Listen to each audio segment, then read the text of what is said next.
জাতীয় নারী ফুটবল দলের মিশন অস্ট্রেলিয়ার ক্যাম্প রেখে অনূর্ধ্ব ১৯ দলের সঙ্গে সাফের টুর্নামেন্টে গেছেন হেড কোচ পিটার বাটলার। যা নিয়ে হচ্ছে আলোচনা ও সমালোচনা। এবার সেই সমালোচনার জবাব দিলেন বাটলার। মূলত এশিয়ান কাপের সঙ্গে অনূর্ধ্ব ২০ এশিয়ান কাপের মূল পর্বেও জায়গা করে নিয়েছে লাল সবুজের নারী দল।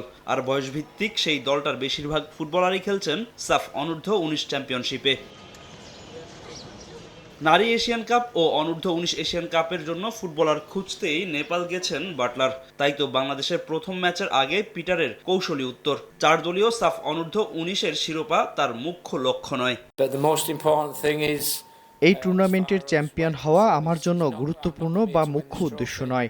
আমি এখানে এসেছি একটা লক্ষ্য নিয়ে। এই টুর্নামেন্টের মাধ্যমে সামনে জাতীয় দলে ও এএফসি অনূর্ধ্ব ২০ দলের জন্য প্রতিভাবান ফুটবলার বাছাই করাই আমার মূল লক্ষ্য। কারণ সামনে আমাদের বড় দুইটি টুর্নামেন্ট আছে। ফুটবলাররা যেন সেই টুর্নামেন্টের জন্য প্রস্তুত থাকতে পারে।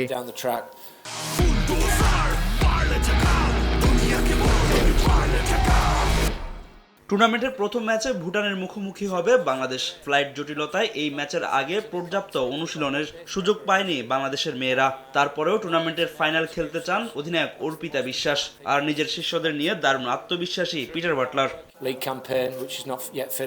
আমরা মাত্রই লিগ খেলে আসছি। এই লিগটি এখনো শেষ হয়নি। প্রস্তুতির ঘাটতি নিয়ে তাই কোনো আক্ষেপ নেই। আমার দলের উন্নতির দিকে সবচেয়ে বেশি গুরুত্ব দিচ্ছি এবং আমরা উন্নতির পথেই আছি। আমাদের বাংলাদেশ প্রিমিয়ার লিগ চলছে ১ মাস ধরে, তো আমাদের প্র্যাকটিসের সুযোগ হয়নি। আমরা মাত্র একদিন প্র্যাকটিস করতে পেরেছি এবং আমাদের প্লাস পয়েন্ট যে আমাদের টিমের সাথে আমাদের সবার সাথে কমিউনিকেশন ভালো আছে। তো আমাদের target match by match win করা এবং ফাইনাল খেলা। সাফের এই টুর্নামেন্টে বাংলাদেশ ছাড়াও অংশ নিয়েছে ভারত ও নেপাল। লিগ পর্ব শেষে শীর্ষ ২ দলই খেলবে ফাইনাল। ফাহিম ইসলাম, সময় সংবাদ।